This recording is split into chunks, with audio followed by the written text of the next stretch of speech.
한때 실리콘밸리의 천재 CEO로 불리던 여성이 있었습니다. 그녀는 감정 없는 기술만 믿었죠. 하지만 어느 날 한국의 한 지하철에서 그녀의 인생이 송두리째 바뀌었습니다. 그녀의 어린 딸이 한국 지하철에 혼자 탑승하게 되었고, 그녀의 딸이 지하철에서 겪은 일을 알게 된 그녀는 그대로 주저앉아 오열하고 말았다고 하는데요. 결국 그녀는 회사를 버리고 한국에 남기로 결심합니다. 그렇다면 왜 미국의 천재 CEO가, 세계 1위 기술국의 리더가 모든 걸 내려놓고 한국에 영원히 머물겠다고 한 걸까요? 안녕하세요. 제 이름은 에블린 카터라고 합니다.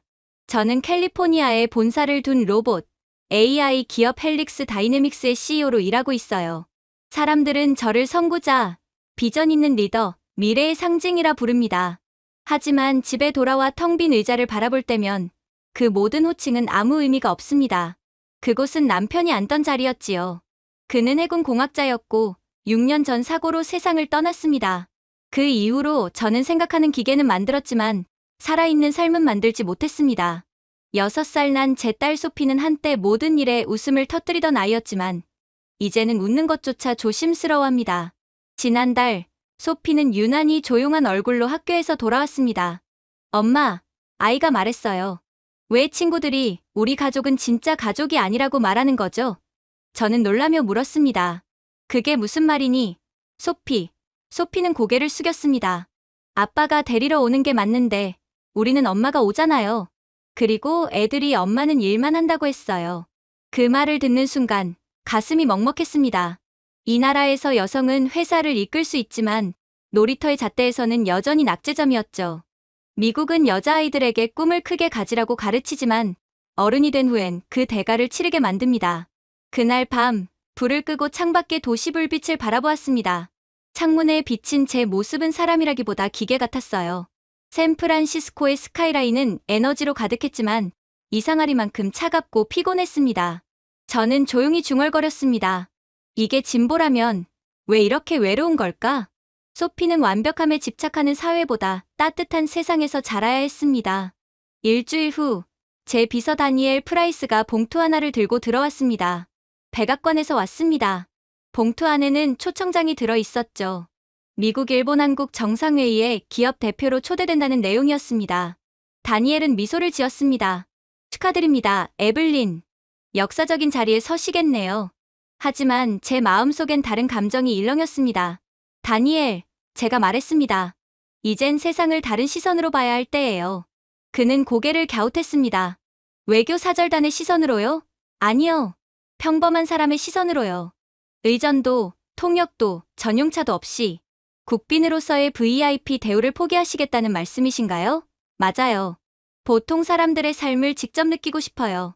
언젠가 소피와 새로운 나라에 정착하게 된다면 그 사회를 진짜로 알아야 하니까요. 아무래도 소피를 위해서라도 저는 미국 말고 다른 국가로 시야를 넓혀야 할 것 같거든요. 그날 밤 소피를 침대에 눕히며 아이에게 말했습니다. 소피야, 우리 조금 다른 곳에 가볼까? 엄마, 거긴 사람들이 더 자주 웃을까? 아이의 그 한마디는 제 마음 깊숙이 파고들었습니다. 그럴지도 모르지. 내 아빠가 지키던 세상을 우리가 직접 보러 가보자. 소피는 잠이 들었지만 저는 이미 결정을 내렸습니다. 다음 날 아침, 다니엘이 말했습니다. 진심이신가요? 회의에 참석하면서 관광객처럼 행동하시겠다고요? 그래요. 진심이에요. 만약 우리 모녀가 살 곳을 찾으려면 리무진 안이 아니라 거리 위에서 찾아야 하니까요. 그리고 한국과 일본은 치안이 가장 좋기로 유명한 국가잖아요. 아무런 경우 인력 없이도 충분히 안전할 거예요. 그는 한숨을 쉬며 말했습니다. 정말 쉽지 않은 선택이네요. 맞아요. 하지만 아마도 그 쉬운 길이 지금까지 우리를 망친 거겠죠. 그 주 동안 저는 일본과 한국을 꼼꼼히 조사했습니다. 폐허에서 부활한 한국, 서로 다른 방식으로 성장한 사회. 일본은 전통과 질서의 나라였고 한국은 혁신과 온정의 나라로 불렸습니다. 어떤 나라가 우리에게 더 맞을지는 아직 알 수 없었어요. 출국 전날 밤, 소피는 제 무릎 위에 앉아 비행기 일정을 함께 봤습니다. 엄마, 우리가 먼저 가는 곳이 도쿄야? 응, 일본과의 회의가 먼저 있거든. 거기서부터 시작하자. 그 다음은 글쎄 우리가 집이라고 느낄 수 있는 곳이면 좋겠네. 공항에 도착하자 직원이 저를 알아보고 말했습니다. 카터 대표님, VIP 라운지에서 대기하시면 됩니다. 저는 고개를 저었습니다. 이번엔 아니에요. 일반석으로 갈게요. 정말이세요? 네. 이번 여행은 창문 너머가 아니라 사람들 속에서 세상을 보고 싶어요. 비행기가 이륙할 때 소피가 제 어깨에 기대며 속삭였습니다. 엄마, 우린 새 집을 찾으러 가는 거예요? 저는 아이의 머리를 쓰다듬으며 미소 지었습니다. 그래. 그게 바로 우리의 계획이야. 창밖으로 보이는 캘리포니아의 불빛은 점점 작아졌습니다. 완벽하지만 차갑고 멀어지는 세상. 그 조용한 기내에서 저는 스스로에게 다짐했습니다. 나는 내 모든 특권을 내려놓고 인간다운 사회를 찾아낼 거야. 소피가 자랑스러워할 수 있는 나라, 사람이 사람답게 살아가는 곳을 꼭 찾아낼 거야. 그렇게 비행기가 도쿄공항에 착륙했을 때 저는 정적과 정밀함, 그리고 서구가 그토록 찬양하던 미래의 풍경을 기대했습니다. 하지만 현실은 정반대였습니다. 마치 시간 여행을 한 듯 공항 안은 1970년대의 한 장면 같았습니다. 형광등은 깜빡거렸고 출입국 사무소의 직원들은 낡은 나무, 책상 위에서 수북이 쌓인 서류 사이에 묻혀 있었습니다. 이게 정령기술 강국이라던 일본이 맞다고요? 여권 부탁드립니다. 일본인 직원은 단조로운 목소리로 말했습니다. 여권을 건네자 그는 볼펜을 꺼내 두꺼운 장부에 제 정보를 하나하나 손으로 적기 시작했습니다. 스캐너도 컴퓨터도 전산 시스템도 없었습니다. 오직 펜과 종이뿐이었죠. 옆에 서 있던 소피는 천장에 전등을 새기 시작했습니다. 엄마, 97개요. 그게 뭐니? 우리가 기다릴 동안 전등 개수를 세어봤어요. 너무 오래 기다려서 할 게 없었거든요. 그 말에 피식 웃음이 나왔습니다. 이미 2시간이 넘게 지나 있었으니까요. 저는 일본인 직원에게 전자 입국 심사 라인은 없나요? 라고 물었습니다.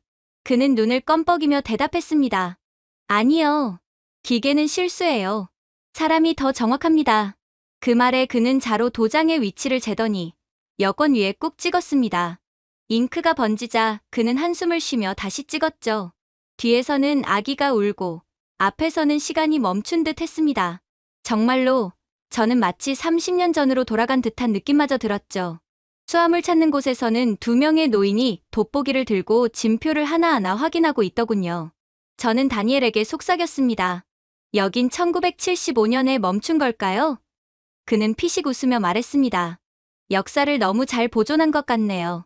잃어버린 30년은 그들이 자조적으로 하는 말인 줄 알았는데 여기 와보니 일본인들은 정말로 30년은 뒤처진 것 같아요. 공항을 나서자 차가운 공기가 온몸을 감쌌습니다. 흰 장갑을 낀 택시 기사가 깊게 허리를 숙였습니다. 그의 예의는 완벽했지만 어딘가 기계적이었죠. 차에 타자 저는 휴대폰으로 호텔 주소를 보여주었습니다. 당연히 저는 그가 내비게이션에 호텔 주소를 입력할 거라고 생각했죠. 그러나 그는 고개를 저으며 커다란 종이 지도를 꺼냈습니다. 지도는 운전석을 거의 덮을 만큼 컸죠. GPS는 안 쓰시나요? 제가 물었습니다. 요즘 젊은 사람들은 기계를 너무 믿어요. 지도는 더 안전합니다. 소피가 킥킥 웃었습니다. 엄마, 우리 박물관에 온 것 같아요. 저는 웃을 수도 없었습니다. 상황이 너무 비현실적이었거든요. 여긴 아프리카의 작은 국가가 아니라 한때 아시아의 기술 허브라고 불렸던 일본이었기 때문입니다. 아무튼 그는 길을 한번 잘못 들자 핸들을 치며 짜증을 냈습니다. 제가 휴대폰으로 길을 알려주려 하자 그는 얼굴이 붉어진 채 손을 내저었습니다. 괜찮아요. 제가 기억으로 찾을 수 있어요. 우리는 20분 동안 같은 거리를 빙빙 돌았습니다. 요금은 계속 오르고 있었죠. 마침내 호텔에 도착하자 그는 얼굴을 굳힌 채 말했습니다. 정말 죄송합니다. 지도가 오래됐어요. 그 사이에 길이 바뀌었네요. 다니엘이 작게 중얼거렸습니다. 이게 바로 일본식 발전이군요. 호텔 프런트에 도착하니 직원이 깊게 허리를 숙였습니다. 어서 오십시오, 카터 고객님. 여기에 서명해 주시기 바랍니다. 그녀가 내민 것은 손으로 작성해야 하는 종이 서류였습니다. 이름, 주소, 국적, 직업까지 전부 써야 했죠. 전자 체크인은 없나요? 제가 묻자 그녀는 친절한 미소를 지었지만 답변은 절망적이었습니다. 손글씨가 더 진심을 담습니다. 그녀는 부서를 핑계로 5장의 같은 서류를 요구했습니다. 제가 영어로 말하자 직원들의 미소가 굳었습니다. 그들은 서로 눈치를 보며 아무 말도 못하다가 결국 한 명이 머리를 숙이며 말했죠. 죄송합니다. 영어는 잘 못합니다. 그들의 태도는 소통의 부재가 아니라 그저 굴복에 가까웠습니다. 국제 호텔에서 직원이 영어를 못하는 경우는 처음 보기도 했죠. 아무튼 밤이 되어 근처 편의점에 물을 사러 나갔습니다. 계산대 앞에는 젊은 아르바이트생이 서 있었고 그의 뒤에는 관리자 한 명이 서 있었습니다. 관리자가 고함을 질렀습니다. 아무래도 스캔을 빨리 하라는 뜻인 것 같았어요. 스캐너가 한번 잘못 울리자 관리자는 버럭 소리쳤습니다.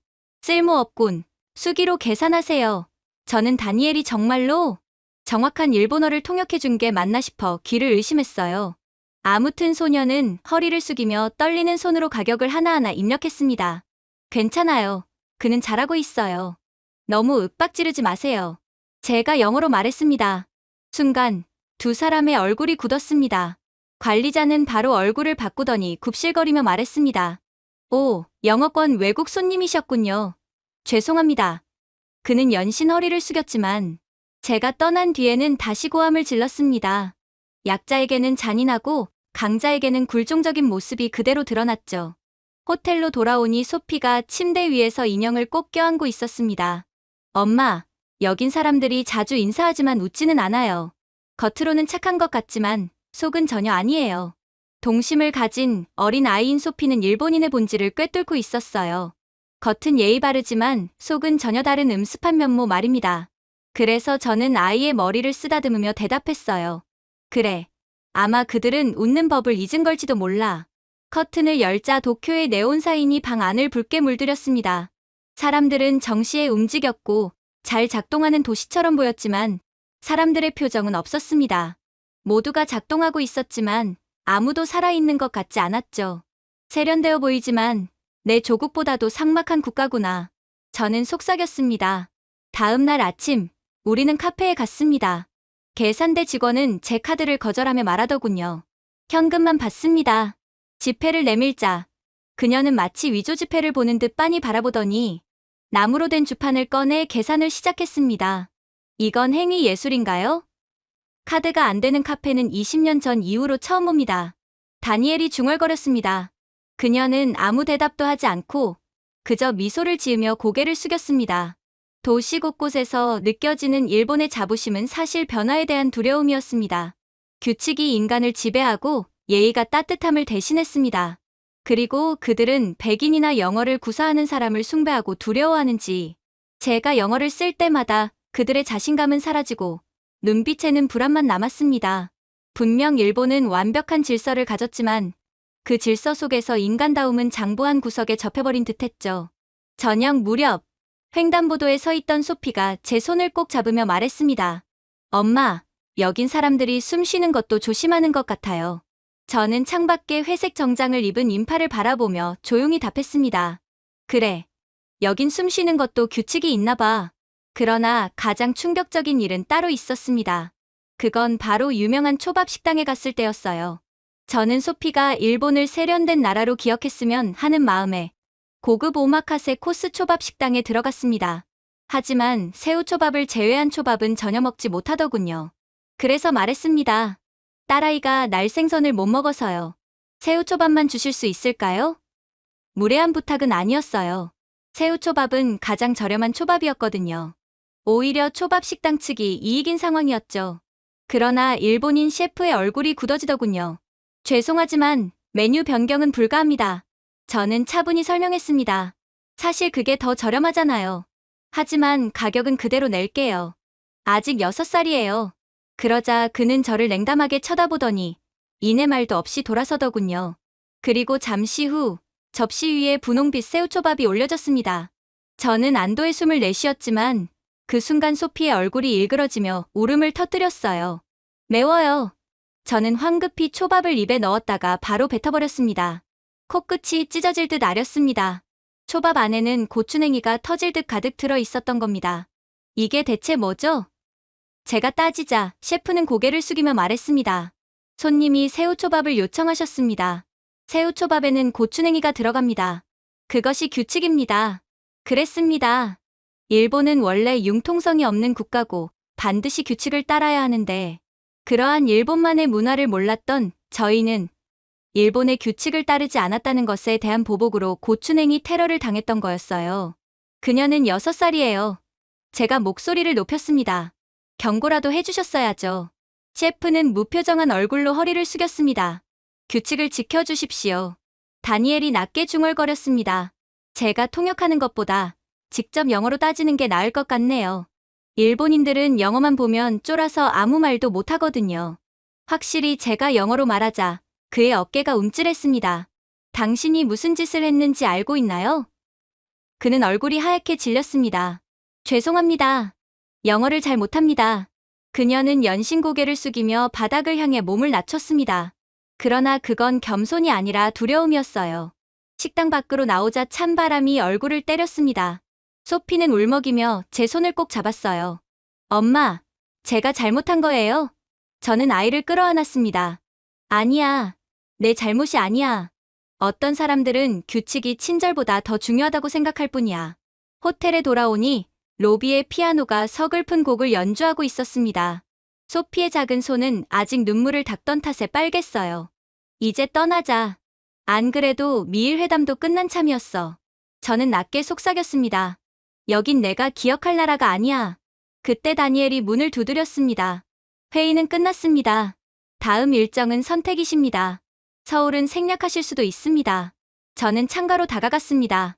도쿄의 네온 사인이 화려하게 빛나고 있었지만 그 아래에는 온기 없는 그림자만 깔려 있었습니다. 생략하자고요? 제가 조용히 말했습니다. 아직 세상 어딘가엔 따뜻함이 남아있을지도 모르잖아요. 다니엘이 잠시 망설였습니다. 한국은 다를 거라 생각하시나요? 모르겠어요. 제가 창밖을 바라보며 답했습니다. 하지만 확인은 해야겠죠. 그날 밤, 소피가 제 품으로 파고들며 속삭였습니다. 엄마, 우리 내일 집에 가요? 저는 아이의 이마에 입을 맞추며 대답했습니다. 그래, 우리 집에 가는 거야. 하지만 제 마음속엔 집이 어디인지 확신이 없었습니다. 자정 무렵, 저는 다시 창가에 앉았습니다. 아래로 보이는 도시는 완벽하게 정리되어 있었습니다. 빛은 화려했지만 그 안의 사람들은 말 한마디조차 두려워하는 듯했습니다. 웃음 대신 고개를 숙이고 배려 대신 사과만 반복하는 사람들. 하지만 한국은 다를 거라고 믿고 싶었습니다. 소피가 졸린 눈으로 제 어깨에 기대며 묻더군요. 엄마, 이제 어디 가요? 저는 아이의 손을 꼭 잡으며 미소 지었습니다. 이제 진짜 따뜻한 곳으로 가자. 새벽 3시 7분, 인천공항에 도착했을 때 공기는 전혀 달랐습니다. 차갑고 맑고 이상할 만큼 깨어있는 공기였죠. 이 시간에도 공항은 환하고 질서정연했습니다. 누군가 고함치거나 짐을 서로 먼저 들겠다고 다투는 모습은 어디에도 없었습니다. 모든 것이 조용하고 정확하고 깨끗했습니다. 소피가 제 손을 잡은 채 졸린 눈으로 물었습니다. 엄마, 한국은 아직 안 자요? 저는 미소를 지었습니다. 그러게, 아무래도 한국은 24시간 깨어있는 국가인 것 같아. 매우 효율적이지. 우리는 현지인 무리를 따라 천천히 걸었습니다. 다들 캐리어를 끌고 같은 방향으로 향하고 있었죠. 저는 그들이 택시 승강장으로 가는 줄 알았습니다. 하지만 그들이 멈춰선 곳은 공항 리무진 버스라고 적힌 밝은 디지털 표지판 앞이었습니다. 순간 저는 의심스러웠습니다. 새벽 3시에 버스를? 이게 어떻게 가능한 거지? 제 머릿속 경고등이 켜졌습니다. 뉴욕에서도, 마드리드에서도, 심지어 도쿄에서도 심야 버스는 절대 타지 말아야 할 금지 구역이었거든요.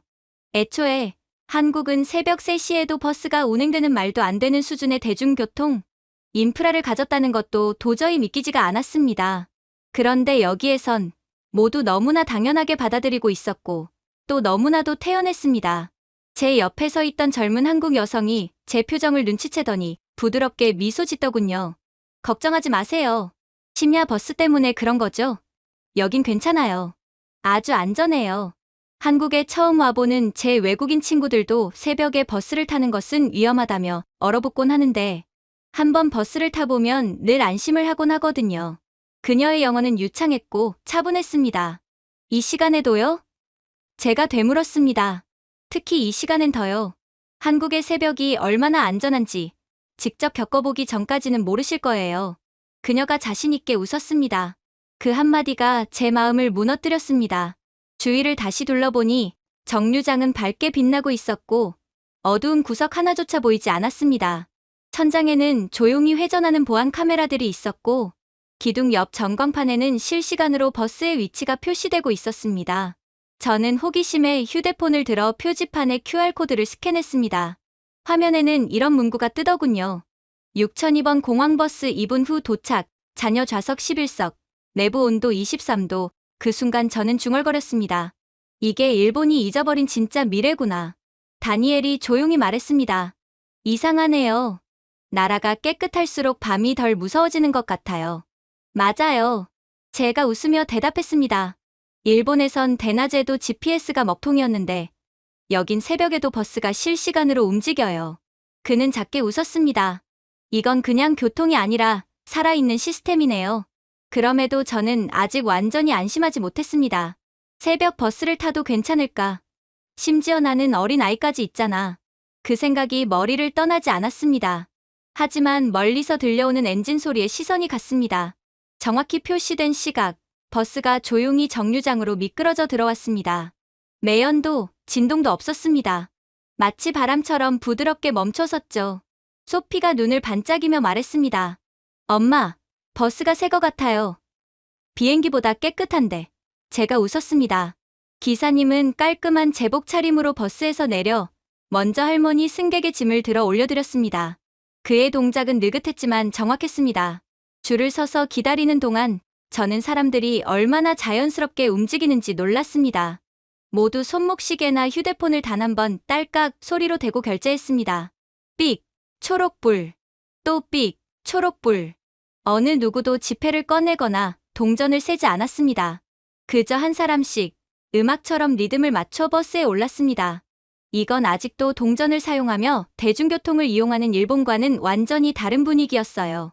그리고 이젠 제 차례가 되어 요금을 내려고 지갑을 열었을 때 순간 얼어붙었습니다. 남은 건 깨끗한 5만 원짜리 지폐뿐이었거든요. 새벽 버스에 이런 큰 돈을 내는 건 불가능했습니다. 저는 기사님께 죄송하다는 듯이 말했습니다. 죄송하지만 잔돈이 없어요. 기사님은 미소를 지으셨지만 고개를 저으며 번역 앱을 건넸습니다. 이 시간엔 거스름돈 없습니다. 카드나 태그만 가능해요. 뒤에 줄 선 사람들이 조용해졌고 그 익숙한 당황스러움이 밀려왔습니다.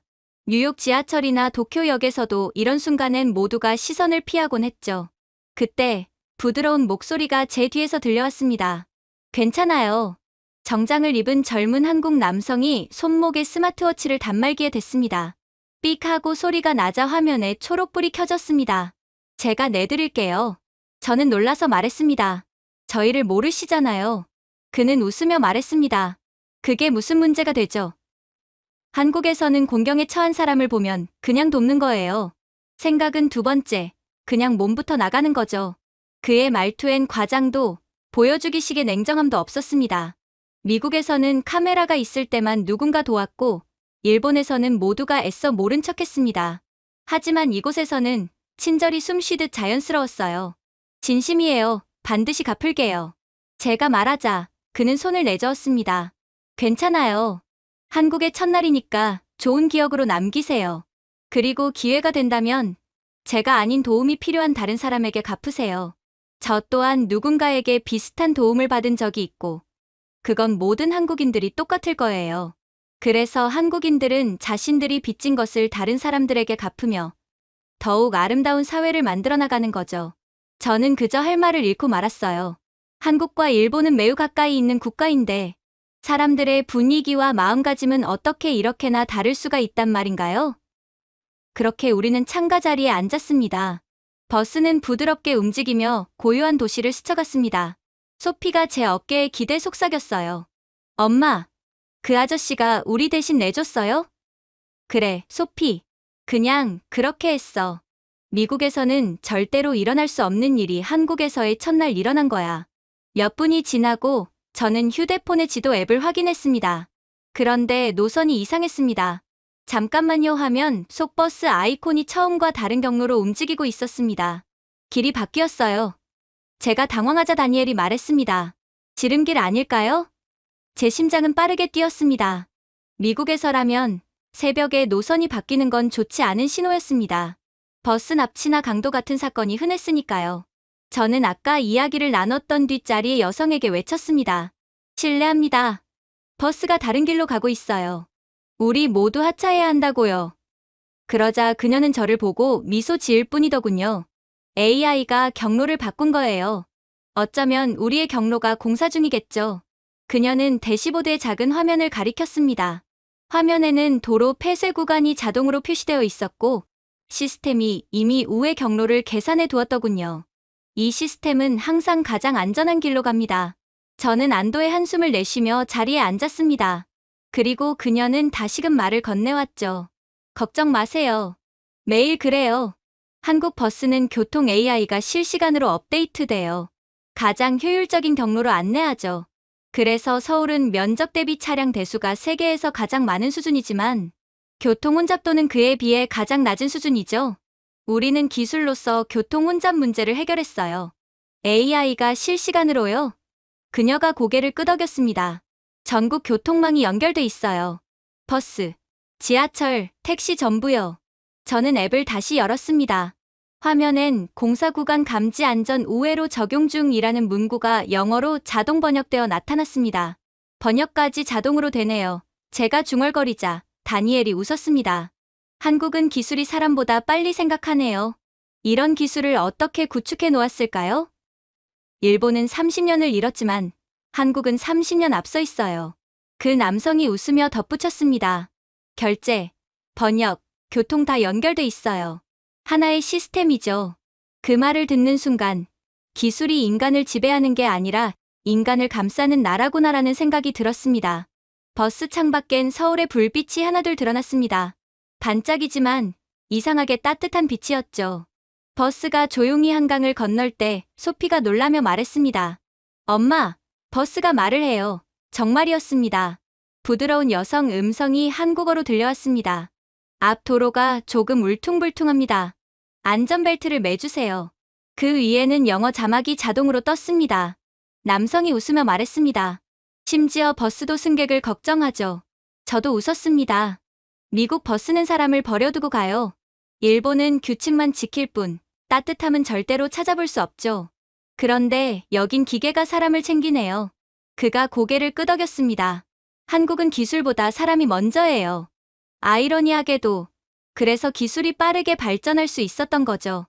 기술은 사람의 삶을 윤택하게 만드는 도구라는 것을 잊지 않은 유일한 국가이기에 사람을 위한 기술을 개발할 수 있었거든요. 그렇게 버스에서 내릴 때 새벽 햇살이 서울 하늘을 부드럽게 물들이고 있었습니다. 그리고 어쩌면 한국이야말로 저희 가족이 살아갈 곳이 아닐까 싶어 희망을 느꼈죠. 그렇게 휴식을 취한 후 아침이 되자 저는 숙소 근처의 작은 골목 안으로 들어갔습니다. 약국과 꽃집 사이에 있는 허름한 식당이었죠. 낡은 간판에는 단순히 순두부, 국밥이라고 적혀 있었습니다. 화려하진 않았지만 마늘과 참기름 냄새가 코끝을 감싸며 이상하게 마음을 놓이게 했습니다. 다니엘이 조용히 물었습니다. 정말 여기가 영업 중일까요? 금방이라도 쓰러질 듯 허름하네요. 이 냄새면 닫았을 리가 없죠. 제가 웃으며 대답했습니다. 카운터 뒤에는 흰 앞치마를 두른 할머니 한 분이 계셨습니다. 단정한 머리, 무표정한 얼굴. 인사도, 웃음도 없이 무심하게 손짓으로 자리를 가리키셨습니다. 순간 마음이 움찔했습니다. 어딘가 일본에서 느꼈던 차가운 공기가 스쳤거든요. 규칙에 갇힌 나라, 친절 속에 감정이 없는 그 나라의 기억이 떠올랐습니다. 어쩌면 버스에서의 경험은 그저 우연일 뿐이었을 것입니다. 이렇듯 일본과 같은 무뚝뚝함. 아니, 일본은 그래도 겉으로는 착한 척이라도 했지. 한국은 그것마저도 없는 곳일지도 모릅니다. 소피가 제 옆에서 속삭였어요. 엄마, 저분은 화난 것 같아요. 아니야, 바쁘신 거겠지. 그렇게 말했지만 제 목소리는 확신이 없었습니다. 잠시 후 할머니는 아무 말 없이 돌아오시더니 아이용 의자와 귀여운 캐릭터가 그려진 식기를 가져다 놓으셨습니다. 그 행동 하나에 저는 잠시 멈칫했습니다. 아까보다 훨씬 따뜻해 보이는데 도대체 한국은 정체가 뭘까? 무뚝뚝하게 호의를 베푸는 사람이 있다고? 메뉴판을 펼쳤지만 온통 한글뿐이었습니다. 그래서 저는 메뉴판 가장 위에 있는 메뉴를 주문했어요. 보통 메뉴에 있는 메뉴가 가장 인기 메뉴거든요. 그리고 10분쯤 후 냄비가 도착했습니다. 새빨갛게 끓어오르는 닭볶음탕이었죠. 냄새는 끝내줬지만 한 입 먹은 소피의 얼굴이 바로 새빨갛게 변했습니다. 매워요. 불같아요. 그 순간 저는 일본에서의 기억이 떠올랐습니다. 와사비를 억지로 넣었던 그 초밥집, 차가운 시선들, 규칙은 절대라던 목소리들. 저는 자리에서 벌떡 일어났습니다. 그리고 말할 뻔했어요. 죄송하지만 아이가 너무 매워해서요. 하지만 그 말은 입 밖으로 꺼낼 수 없었습니다. 일본에서처럼 또다시 무자비한 보복을 당할까봐 겁났거든요.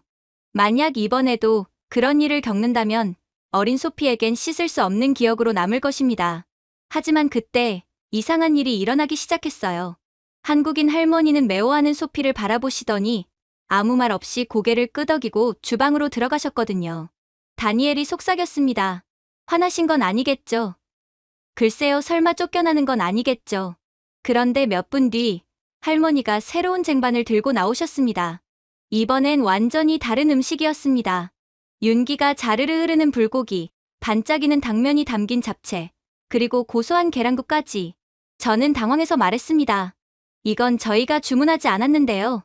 할머니는 고개를 저으며 주머니에서 스마트폰을 꺼내시더니 번역 앱을 켜셨습니다. 그리고 떨리는 손으로 화면을 제게 보여주셨습니다. 아이는 축복이에요. 돈은 필요 없어요. 그 순간 저는 아무 말도 할 수 없었습니다. 소피는 조심스럽게 고개를 숙이며 말했습니다. 고마워요, 할머니. 할머니는 미소를 지으셨습니다. 작고 조용한 미소였지만 그 표정엔 세상에서 가장 큰 온기가 담겨 있었습니다. 우리나라였다면 제가 작게 중얼거렸습니다. 이런 호의를 베풀려면 서명을 3번은 받아야 했을 거예요. 다니엘이 웃었습니다. 여긴 법 대신 마음이 움직이네요. 우리는 식사를 시작했습니다. 불고기는 달콤하고 부드러워 혀끝에서 녹았습니다. 잡채는 향긋한 참기름과 아삭한 채소가 어우러져 춤을 추듯 입안을 감쌌습니다. 계란국은 마치 괜찮아, 이제 편히 먹어도 되라고 말하는 듯했습니다. 소피는 젓가락질이 서툴면서도 열심히 먹었어요. 엄마, 한국 음식은 입안에서 꼭 포옹하는 것 같아요. 저는 웃음을 터뜨렸습니다. 그 표현, 정말 괜찮네. 잠시 후, 할머니는 또 한 번 등장하셨습니다. 이번에는 김가루와 계란이 올려진 작은 밥그릇을 들고 계셨습니다. 먹어. 할머니가 조심스레 영어로 말씀하셨습니다. 소피가 허리를 숙이며 말했습니다. 감사합니다. 할머니는 순간 놀라더니 웃음을 터뜨리셨습니다. 아이고, 한국말도 하네. 그분의 웃음은 식당 전체를 환하게 밝혔습니다. 그리고 그때 알았습니다. 할머니가 무뚝뚝했던 이유는 영어를 못하셨기에 외국인 손님은 저희를 어떻게 응대해야 할지 몰랐기 때문이었던 것입니다. 그렇게 식사가 끝나고 저는 지갑을 꺼냈습니다. 하지만 영수증에는 그저 닭볶음탕 하나만의 가격만이 청구되어 있더군요. 정말로요. 꼭 돈을 내야 해요. 하지만 할머니는 손을 내저으며 앱을 다시 켜셨습니다. 사랑으로 먹었다면 이미 계산 끝난 거예요. 한국에서는 아이에게 들어가는 음식은 절대 아끼지 않아요. 만약 제가 여기서 돈을 더 받았다간 저는 한국인으로서 부끄러운 사람이 되고 맙니다. 저는 눈물이 고였습니다. 일본에서는 도움을 요청하기가 무서웠어요. 미국에서는 친절도 영수증이 필요했죠. 그런데 여긴 저는 조용히 주변을 둘러봤습니다. 여긴 그저 따뜻하네요. 밖으로 나가려는 우리에게 할머니는 작은 귤 봉지를 내밀었습니다. 아가 먹어요. 소피는 웃으며 말했습니다. 엄마, 진짜 친할머니 같아요. 오늘은 정말 우리 할머니셨지. 할머니는 마지막까지 웃으며 손을 흔드셨습니다. 식당 문을 나서는데 참기름 냄새와 따뜻한 공기가 여전히 옷에 남아 있었습니다. 남편이 세상을 떠난 뒤 처음으로 느꼈습니다. 음식이 배를 채운 게 아니라 마음을 채워줬다는 것을요. 그렇게 서울의 아침은 약속처럼 평온했습니다. 공기는 차갑고 맑았으며 도시 전체가 조용히 깨어나는 느낌이었습니다. 해가 완전히 뜨기도 전에 도시는 이미 움직이고 있었습니다. 하지만 그것은 소음이 아니라 정교한 리듬이었죠. 우리는 작은 골목길을 따라 걸었습니다. 막 문을 연 빵집에서는 고소한 냄새가 퍼졌고 길모퉁이 자판기에서는 간 내린 커피 향이 흘러나왔습니다. 놀라운 건 그 자판기 커피가 미국 어느 카페보다 맛있었다는 겁니다. 상점 위의 전광판에는 실시간 날씨와 미세먼지 정보, 버스 도착 시간까지 표시되고 있었지만 이상하게도 불편하거나 부담스럽지 않았습니다. 이곳의 기술은 사람을 압도하지 않고 조용히 배경처럼 사람을 돕고 있었습니다. 그러다 일이 터지고 말았어요. 소피가 갑자기 멈춰섰습니다. 엄마, 내 토끼 인형 떨어졌어요. 그녀의 인형이 좁은 배수로 틈에 빠져 있었습니다. 손이 닿지 않아 당황했죠. 그건 소피가 가장 아끼는 인형이었고 남편이 세상을 떠난 뒤로 늘 자신의 아빠처럼 지니고 있던 인형이었기에 저는 당황할 수밖에 없었습니다. 괜찮아, 방법을 찾아보자. 그때 배달복을 입은 젊은 남성이 다가왔습니다. 그는 말없이 허리를 굽혔고 자신의 옷과 손이 더러워지는 것을 신경도 안 쓴 채 팔을 뻗어 인형을 꺼내주었습니다. 고맙습니다. 소피가 외쳤습니다. 그는 미소를 지으며 말했습니다. 별거 아니에요. 저 말고도 다른 한국인이었더라도 도왔을 거예요.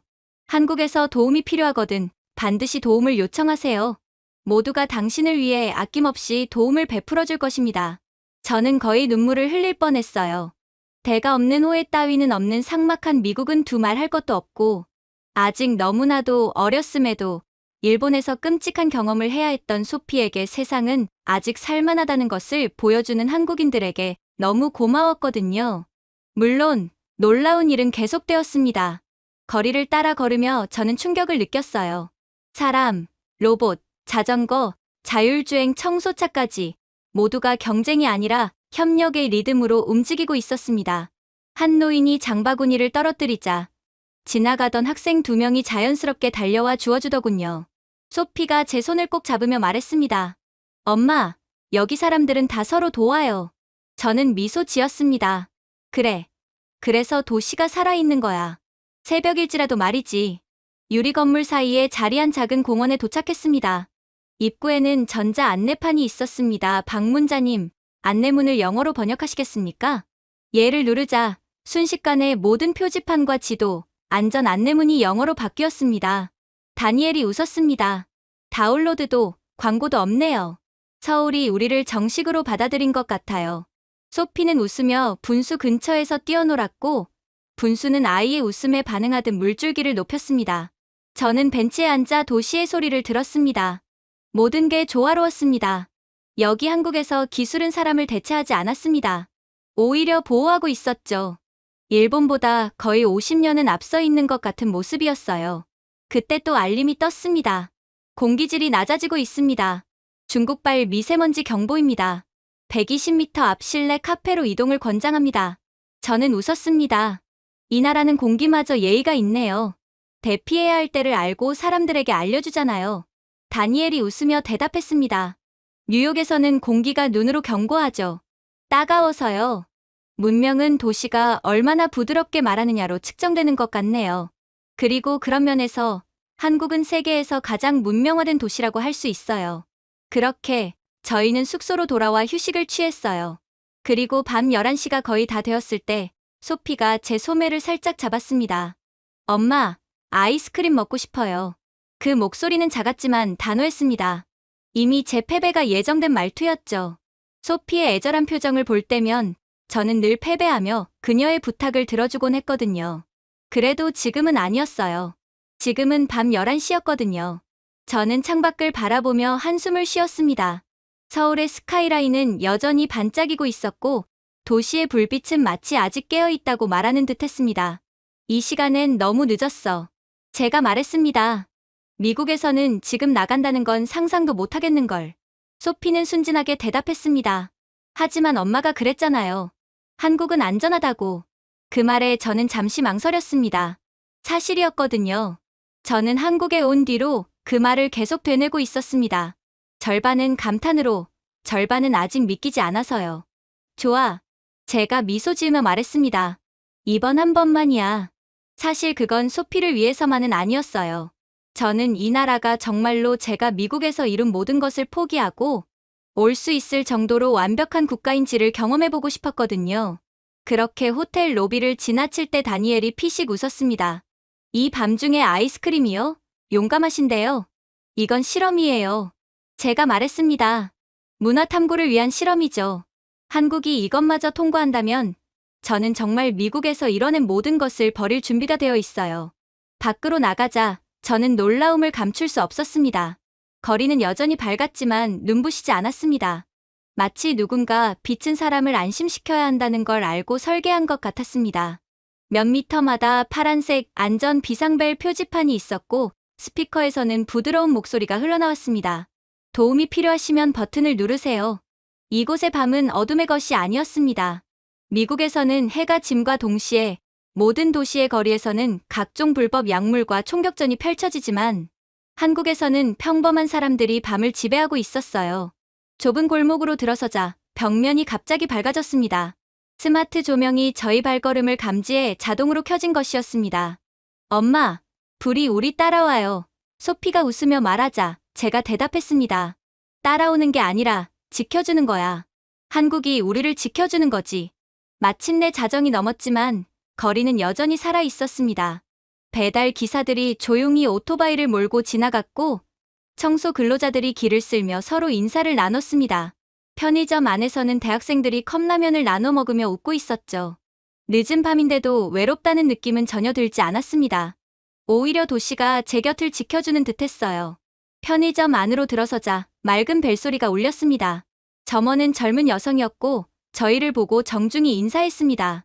자정이 넘은 시간에 여성이 편의점을 지키고 있다는 것만 봐도 한국이 얼마나 안전한 국가인지를 아주 잘 알 수 있는 부분이었죠. 소피는 냉동고 앞에서 두 눈을 반짝이며 외쳤습니다. 민트 초코. 이거 먹을래요. 역시 내 딸이야. 한국까지 와서 미국식 선택이라니. 그렇게 저는 결제를 마쳤습니다.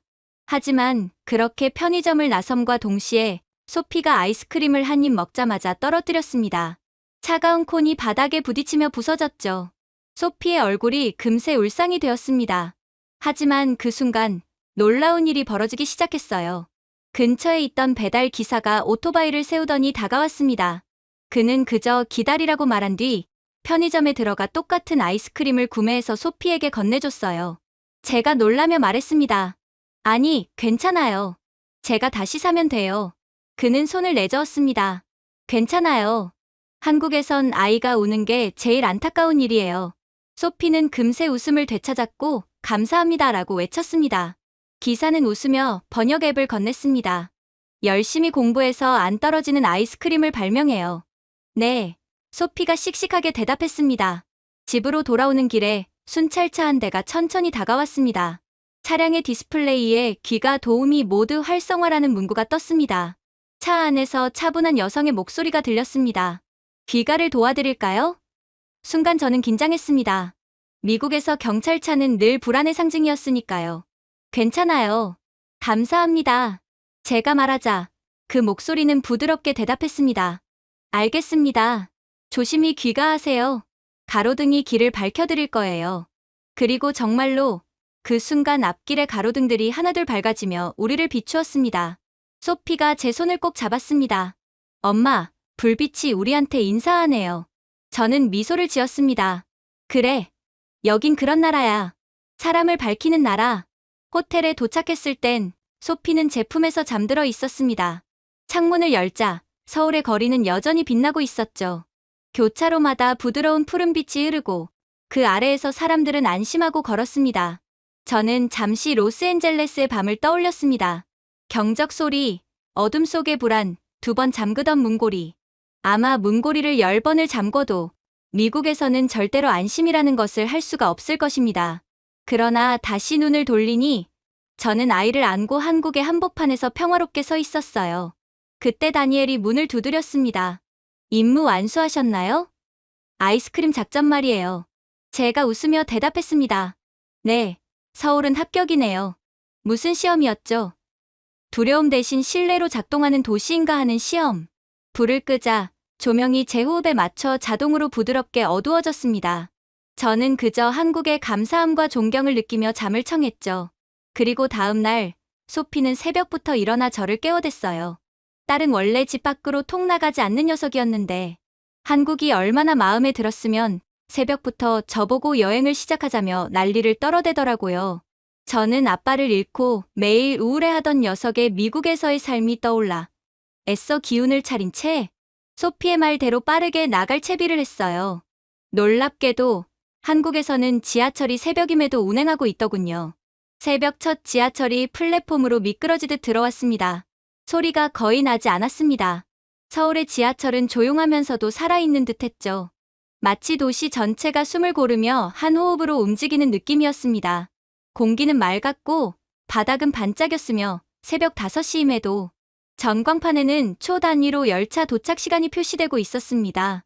단순히 정시 운행이 아니라 마치 정확함 자체를 자랑하는 듯했습니다. 저는 소피의 손을 잡고 열차 안으로 들어섰습니다. 문이 부드럽게 닫히자 그 안은 마치 정교하게 설계된 평온의 공간 같았습니다. 우리 주위에는 새벽 출근길의 사람들, 보온병을 든 건설 노동자, 꾸벅꾸벅 졸고 있는 학생들이 타고 있었습니다. 모두 피곤해 보였지만 패배한 표정은 없었습니다. 그들 얼굴에는 묘한 품위와 평화가 있었고 그게 저를 안심시켰습니다. 소피는 두 눈을 크게 뜨고 외쳤습니다. 엄마, 여긴 너무 깨끗해요. 냄새도 좋아요. 순간 저는 긴장했습니다. 도쿄의 지하철이 떠올랐기 때문이죠. 그곳에서는 이런 목소리 하나에도 모든 시선이 저희를 향했습니다. 도쿄의 지하철은 매우 조용했기에 저는 일본인들의 수준이 몹시 높은 줄 알았는데 딸이 신나서 큰 소리를 한번 내자 그들은 자비가 전혀 없이 그대로 돌변해버렸거든요. 싸늘한 눈빛들, 어색한 침묵, 그리고 공기 중의 긴장감. 그들의 소름 돋는 눈빛들은 아직까지 기억이 날 정도였죠. 한 번은 소피가 순수하게 영어로 저 사람 모자 예쁘다 하고 말했을 뿐인데 노인들은 눈살을 찌푸렸고 젊은 여성은 노려보았으며 아이들조차 고개를 돌렸습니다. 아무도 아무 말도 하지 않았지만 그들의 눈빛은 정말 소름 그 자체였습니다. 일본에서는 마치 소리 자체가 죄인인 듯했죠. 그리고 다음 역에서 역무원이 타더니 굳은 표정으로 말했습니다. 죄송하지만 나가주십시오. 다른 승객들에게 민폐를 끼치면 안 됩니다. 일본인들의 예의는 완벽했지만 그 예의 뒤엔 차가운 배제가 숨어 있던 것입니다. 그러나 서울은 달랐습니다. 이번에도 소피가 옆자리의 한 중년 남성에게 손을 흔들었습니다. 그 남성은 놀라지도 불쾌해하지도 않았습니다. 오히려 미소를 지으며 손을 흔들어 주었죠. 그 작은 제스처가 제 마음 깊은 곳을 흔들었습니다. 엄마, 여긴 사람들이 저를 좋아해요. 소피의 말에 저는 조용히 대답했습니다. 그래, 여긴 그래. 여긴 사람을 좋아하는 나라야. 열차가 부드럽게 움직이는 동안 맞은편에 앉은 할머니 한 분이 가방에서 뭔가를 꺼냈습니다. 얘야, 과자 먹으렴. 서툰 영어로 그렇게 말씀하시더니 쌀과자를 소피 손에 쥐어주셨습니다. 소피는 놀라며 두 눈을 반짝였습니다.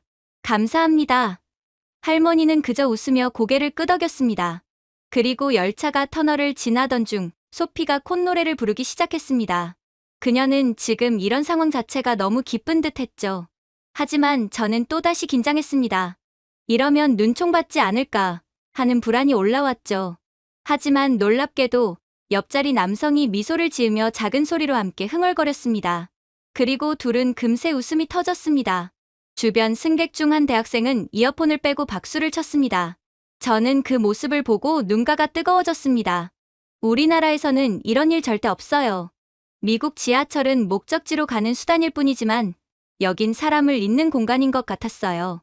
그때 소피가 창밖을 가리켰습니다. 엄마, 저거 뭐예요? 창 옆 화면엔 실시간 노선 지도가 표시되고 있었습니다. 앞뒤 열차의 위치까지 정확히 보여주고 있었죠. 이걸 어떻게 하는 걸까? 정확함이야. 제가 말했습니다. 그리고 세심함. 아마 이런 기술을 구현하는 데는 센서 수만 개쯤 더 있어야 했겠지만 아직 어린 소피에게 그런 것까지 가르쳐주고 싶진 않았어요. 그때 맞은편에서 아기를 안은 엄마가 자리 정리를 하려 하자 남자 둘이 즉시 일어나 유모차를 접어주었고 한 아주머니가 자연스럽게 아기를 받아 안았습니다. 그야말로 아무도 시키지 않았는데 모두가 움직였습니다. 소피가 속삭였어요. 엄마, 한국인들은 낯선 사람도 도와줘요. 마치 당연하다는 듯이요. 미국에서는 친구한테도 저렇게는 안 하잖아요. 그래, 여기선 그게 당연한 일이야. 그런데 문득 저는 뭔가 궁금해지기 시작했습니다. 물론 이 열차에는 일부 학생들과 젊은 사람들이 탑승해 있긴 했지만 도대체 왜 대부분의 사람들은 중장년층의 남녀일까요? 그리고 그들은 대체 이 새벽 시간에 어디로 향하는 걸까요? 그들의 옷에는 세제를 막 헹군 듯한 냄새와 새벽 공기가 섞여 있었고, 손에는 낡은 도시락 가방, 오래된 장갑, 그리고 묵묵한 책임감이 들려있는 것을 보니 아무래도 그들은 새벽에 일터로 향하는 것일 수도 있을 거라 생각되었어요. 그리고 얼마간 이들의 정체에 대해 찾아보니 저는 거의 눈물이 핑 돌 뻔했습니다. 소피도 궁금했는지 제 어깨에 기대며 속삭이더군요.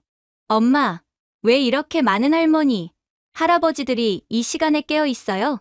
저는 미소 지으며 대답했습니다.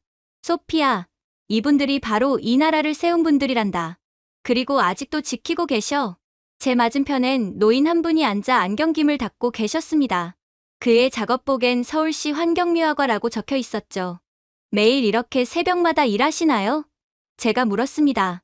그는 미소를 지으며 번역 앱을 건넸습니다. 그럼요. 1979년부터 하루도 안 빼고요. 도시는 스스로 깨끗해지지 않잖아요. 그 말투에는 피곤함이 아닌 자부심이 묻어 있었습니다. 옆에서 소피가 중얼거렸어요. 우리나라 같았으면 이 나이에 다들 은퇴하고 맥주나 마시고 있었을 거예요. 그 말에 노인은 웃음을 터뜨리며 들으셨습니다. 나도 한번 은퇴해봤지. 근데 며칠 만에 다시 나왔어. 일하는 게 살아있다는 증거야. 그리고는 조금 낮은 목소리로 덧붙이셨습니다. 우리 젊었을 땐 이 나라에 정말 아무것도 없었어. 지금 거리를 쓸 때마다 생각하지. 우리가 맨손으로 만든 보석을 닦고 있다고. 우리는 한국을 부유하게 만들었고 이 나이가 되어서도 계속해서 조국의 보탬이 되고 있는 거야. 그러니 늘 자부심 있게 살 수 있지. 그 말이 제 마음을 강하게 울렸습니다. 열차가 계속 달리자 또 다른 노인들이 탑승했습니다. 청소부, 경비원, 시장 상인들, 배달 종사자들. 한 아주머니는 채소가 담긴 바구니를 들고 있었고 다른 분은 낡은 책모자를 썼습니다. 모두 표정이 다르지만 그들의 걸음엔 공통된 리듬이 있었습니다. 성실함과 자부심의 리듬이었습니다. 국가와 가족을 위해 희생하는 데서 나오는 자부심이었죠. 미국에서는 절대로 볼 수 없는 표정이었습니다. 소피가 수줍게 손을 흔들자 아주머니는 따뜻하게 웃으며 고개를 끄덕였습니다. 저분들은 다 이렇게 새벽부터 일하시나 봐요? 소피가 묻자 제가 대답했습니다. 대부분이 그래. 한국 전쟁 이후 아무것도 없던 시절부터 나라를 다시 세운 세대거든. 시스템도 안전망도 없던 때 오직 희망 하나로 버텼던 사람들이야. 그리고 지금도 조국을 위해 희생하는 거지. 소피에게 미소를 지어줬던 그분은 다음 역에서 내리며 소형 카트를 끌고 나갔습니다. 소형 카트에는 깔끔하게 포장된 반찬통이 들어 있었습니다. 아마 고객들에게 아침 도시락을 가져다 줄 모양이었습니다. 작고 약해 보였지만 그녀의 걸음은 단단했습니다. 열차 안을 둘러보니 피곤한 얼굴 속에도 이상한 평온함이 있었습니다. 이 사람들은 억지로 일하는 사람들이 아니라 나라를 폐허해서 일으킨 세대였습니다. 그리고 여전히 지켜내는 사람들이었죠. 창문에 비친 그들의 얼굴에는 세월의 흔적이 고스란히 남아 있었습니다. 그러나 그 주름 사이로는 미소가 깃들어 있었어요. 저는 혼잣말로 중얼거렸습니다. 이분들은 멈출 줄 모르는 엔진 같군. 하지만 그 엔진은 기름이 아니라 책임감으로 돌아가지. 다음 역에서 양복을 입은 젊은 남자가 일어나 한 노인에게 자리를 양보했습니다. 처음엔 사양하시던 노인이 괜찮다고 손사래를 치셨지만 젊은 남자는 웃으며 말했습니다. 저는 어르신 덕분에 이 자리까지 온 거예요. 그 말을 들은 노인은 허어 웃으시며 자리에 앉으셨습니다. 그 짧은 순간이 이상하게도 깊게 남았습니다. 형식적인 예절이 아니라 세대를 잇는 존중이었으니까요. 소피가 제 옆에서 물었습니다. 엄마, 일본에서는 아무도 말 안 했잖아요. 여긴 왜 다 웃고 이야기해요? 저는 부드럽게 대답했습니다. 이분들은 진짜 힘든 걸 겪어봤기 때문이야. 그래서 평화를 소중히 여기는 거야. 그리고 다른 세대의 상호 존중을 표하는 거지. 그러한 존중을 받기에 충분한 사람들이거든. 그리고 그 순간 깨달았죠. 이 도시의 불빛은 네온사인 때문이 아니라 멈추지 않는 그들의 손 때문에 계속 유지될 수 있다는 것을 말입니다. 기술이 한국의 도시의 하늘을 세웠다면 이분들의 손은 한국이라는 나라의 심장을 세웠습니다. 저는 다시금 속삭였어요. 이 나라가 이렇게 아름다운 이유는 기계가 아닌 사람의 희생이 그것을 움직이기 때문이야. 그렇게 서울에서의 한미 정상회담 날이 다가왔어요. 이번 회의는 제가 참석했던 그 어떤 회의와도 달랐습니다. 화려한 장식도, 꾸며진 미소도 없었습니다. 오직 진심이 느껴졌죠. 회의장 안의 공기마저 따뜻했습니다. 회의장에 들어서자 이재명 대통령과 도널드 트럼프 대통령이 나란히 앉아 있었습니다. 두 사람은 서로 다른 세계를 대표하고 있었지만 동시에 저를 유심히 바라보고 있었습니다. 제 앞에는 연설 원고가 놓여 있었지만 그 순간 저는 그것을 덮었습니다. 존경하는 각국 정상 여러분. 제 목소리는 차분했지만 제 마음은 진심으로 가득했습니다. 저는 사업가로 이 자리에 왔지만 이제는 한국의 기적을 믿는 사람으로 돌아갑니다. 회의장은 순간 정적에 잠겼습니다. 수년간 제 회사 헬릭스 다이내믹스는 인공지능을 통해 세상을 바꾸려 했습니다. 더 빠르고 더 정확하며 더 감정이 없는 기계를 만들기 위해 노력해왔죠. 하지만 한국에서 제가 본 혁신은 기술이 아니라 사람이었습니다. 트럼프 대통령이 팔짱을 낀 채 흥미롭게 미소를 지었습니다. 좋아요. 계속해보시오. 저는 그에게 시선을 고정한 채 부드럽게 말을 이었습니다. 서울에서 저는 효율성을 기대했습니다. 하지만 제가 본 것은 따뜻함이 설계된 시스템이었습니다. 교통 AI는 단순히 차의 흐름만이 아니라 사람의 안전을 예측하고 공공기술은 감시가 아닌 보호를 위해 작동하고 있었습니다. 지하철 안에서는 낯선 이들이 서로 미소를 나누었고 버스는 공사 구간을 알아서 피해갔으며 거리의 조명은 늦은 귀가자에게 길을 밝혀주고 있었습니다. 회의장 안은 고요했습니다. 기자들의 펜이 멈추고 통역기의 소리만이 희미하게 들렸습니다. 일본에서 제가 본 것은 정밀함이었습니다. 하지만 인간미는 없었습니다. 반면 한국은 기술과 마음이 공존했습니다. 그게 바로 제가 꿈꿔온 미래의 모습이었습니다. 트럼프 대통령이 웃으며 물었습니다. 그럼 한국이 일본을 이겼다는 말인가? 저는 고개를 저으며 대답했습니다. 아니요, 대통령님. 한국은 일본을 이긴 게 아니라 넘어섰습니다. 회의장에 잔잔한 웃음과 박수가 퍼졌고 이재명 대통령은 미소를 지었습니다. 저희 회사는 그동안 데이터를 투자 대상으로 봤습니다. 하지만 이제 저는 가치에 투자하려 합니다. 저는 숨을 고르고 이어 말했습니다. 오늘 저는 한국의 대학들과 연구기관과 함께 100억 달러 규모의 파트너십을 발표합니다. 이름하여 프로젝트 헬리오스. 인공지능을 사회 인프라와 결합해 기술이 사람을 돕는 세상을 만드는 계획입니다. 트럼프 대통령이 팔짱을 푼 채 물었습니다. 왜 한국인가? 일본은 여전히 기술 강국이잖아. 저는 미소를 지으며 대답했습니다. 일본은 통제를 위해 기술을 만들지만 한국은 연결을 위해 기술을 만듭니다. 그리고 앞으로의 세상은 연결의 시대입니다. 이재명 대통령이 차분한 목소리로 물었습니다. 카터 대표님, 그 연결이란 것은 구체적으로 무엇을 의미합니까? 함께 성장하는 힘을 뜻합니다. 제가 대답했습니다. 한국의 엔지니어들은 협업 속에서 혁신을 만들어냅니다. 사회는 기술을 믿고 사람들은 서로를 신뢰합니다. 한국은 단지 발전한 나라가 아니라 감정을 이해하는 나라입니다. 그게 바로 지속 가능한 기술의 토대입니다. 트럼프 대통령이 농담하듯 말했습니다. 그럼 결국 한국의 친절함에 미국 돈을 맡기겠다는 거군요. 저는 웃으며 답했습니다. 친절이 아닙니다. 회복력입니다. 한국은 위기 때마다 무너지는 대신 다시 일어섭니다. 전쟁 후에도, 경제 위기 후에도, 그리고 경쟁 속에서도 늘 더 강해졌습니다. 헬릭스 다이내믹스가 필요한 DNA는 바로 그겁니다. 회의장은 박수로 가득 찼습니다.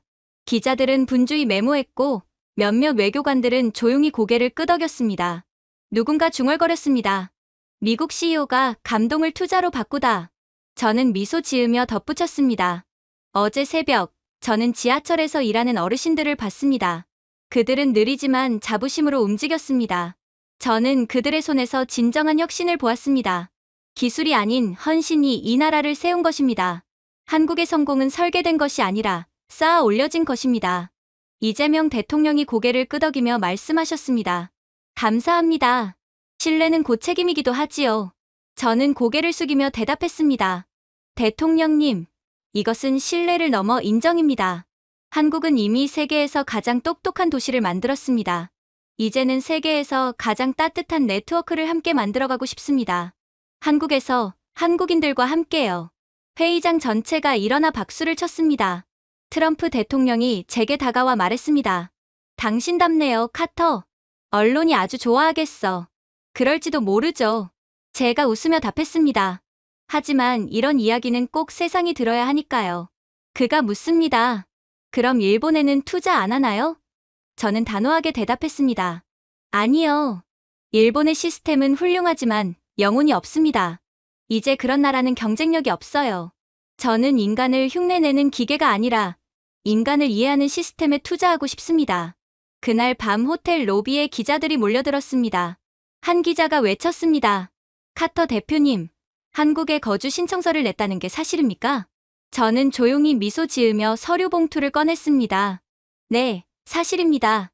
저는 기술에 투자하러 왔지만 결국 사람에게 투자하게 되었습니다. 객실로 돌아오자 소피가 잠들어 있었습니다. 그녀의 손에는 한국 길거리 상점에서 산 작은 인형이 들려 있었습니다. 그 모습을 보며 저는 처음으로 CEO가 아니라 엄마로서 미소를 지었습니다. 문가에 기대선 다니엘이 말했습니다. 결국 한국이군요, 대표님. 저는 고개를 끄덕이며 대답했습니다. 그래요, 다니엘. 한국은 단지 나라가 아니라 인류의 다음 단계이기 때문이에요. 그렇게 남산타워 전망대 위에서 내려다본 서울의 야경은 인간이 만들어낸 별자리 같았습니다. 도시 전체가 살아 숨쉬듯 빛나고 있었고 차가운 밤 공기 속에서도 제 손을 꼭 잡은 소피의 손은 따뜻했습니다. 소피는 유리창에 얼굴을 대고 하얀 입김으로 불빛을 가리며 속삭였습니다. 엄마, 우리 여기서 살면 안 돼요? 저는 이미 결정을 내린 사람처럼 미소를 지었습니다. 이미 그렇게 됐어. 이젠 아무도 너를 소외시키지 않을 거야. 한국에서만큼은 절대로 그런 일이 없을 거야. 다니엘이 난간 옆으로 다가와 차가운 공기 속에서 숨을 내쉬었습니다. 그러니까 한국에서 새로운 시작을 하신다고요? 그보다 큰 겁니다. 제가 웃으며 대답했습니다.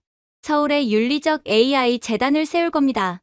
기술이 아닌 공감을 배우는 인공지능을 위한 곳이 될 거예요. 다니엘은 웃음을 터뜨렸습니다. 지구 반대편까지 와서 로봇에게 예의를 가르치시겠다니 역시 대표님답네요. 누군가는 해야 하잖아요. 제가 웃으며 말했습니다. 그리고 그게 가능한 곳은 이 나라뿐이에요. 제가 장담하죠. 그가 묻습니다. 왜 하필 한국인가요? 저는 도시의 불빛을 바라보며 답했습니다. 여긴 효율이 사람을 지배하지 않아요. 오히려 효율이 사람을 돕습니다. 모든 시스템이 신뢰를 전제로 설계되어 있어요. 그걸 잊은 나라들이 얼마나 많은데요. 물론 각 세대가 다른 세대를 신뢰하고 존중하는 곳도 한국뿐이죠. 소피가 제 소매를 잡아당기며 외쳤습니다. 엄마, 봐요.